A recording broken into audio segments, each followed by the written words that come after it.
পুলিশের রিমান্ডে মুখ খুলেছেন জুনায়েদ আহমেদ পলক, শামসুল হক টুকু, আনিসুল হক। তিনজনই নাকি বেশিরভাগ দায় চাপিয়ে দিয়েছেন শেখ হাসিনার উপর।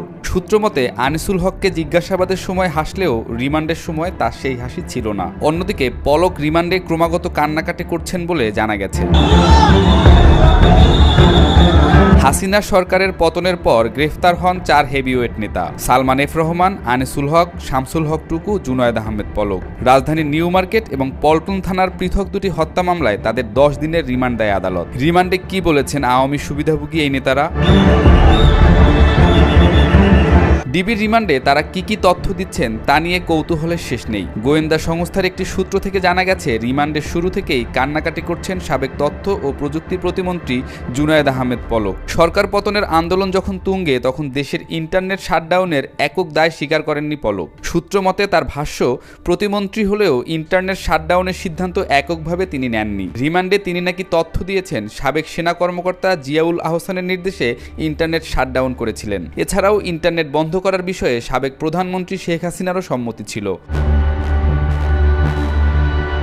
জানা গেছে, রিমান্ডে থাকা 4 ভিআইপি আসামির মধ্যে সবচেয়ে বেশি ভেঙে পড়েছেন পলক। তার কান্না নাকি থামছেই না। এত দ্রুত সরকারের পতন হবে এটা নাকি তিনি কল্পনাও করতে পারেননি। যদিও সরকার পতনের একদিন আগেই তিনি তার স্ত্রী সন্তানকে বিদেশে পাঠিয়ে দিয়েছেন বলেও স্বীকার করেছেন বলে জানা গেছে। ওই দিন চাইলে তিনিও বিদেশে চলে যেতে পারতেন, তবে শেখ হাসিনার সাথে বেইমানি করবেন না বলে বিদেশে পালিয়ে যাননি।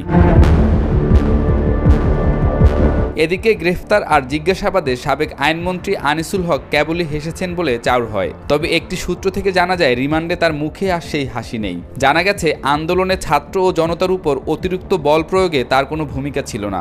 আনিসুল হক নাকি রিমান্ডে দাবি করেছেন, কোটা সংস্কার আন্দোলনকে তিনি প্রায় নিয়ন্ত্রণে নিয়ে এসেছিলেন। সমন্বয়কারীদের সাথে বৈঠকে সবকিছুই ফয়সালা হয়ে গিয়েছিল, কিন্তু সাবেক স্বরাষ্ট্রমন্ত্রী আসাদুজ্জামান খান কামাল পুলিশকে দিয়ে বল প্রয়োগ করে সেটা ভেস্তে দেয়, বরং পরিস্থিতি নিয়ন্ত্রণের বাইরে চলে যায়। এছাড়া আজকের এই পরিণতির জন্য তিনি ডিবি প্রধান হারুন, বিপ্লব কুমার এবং আইজিপির অতি উৎসাহী সিদ্ধান্তকে দায়ী করেছেন। এদিকে সালমান এফ রহমান ও শামসুল হক টুকু আন্দোলন দমনে কোনো ভূমিকা পালন করতে পারবেন না বলে সবসময়ই চুপচাপ থেকেছেন, এমনটাই জানিয়েছে একটি সূত্র।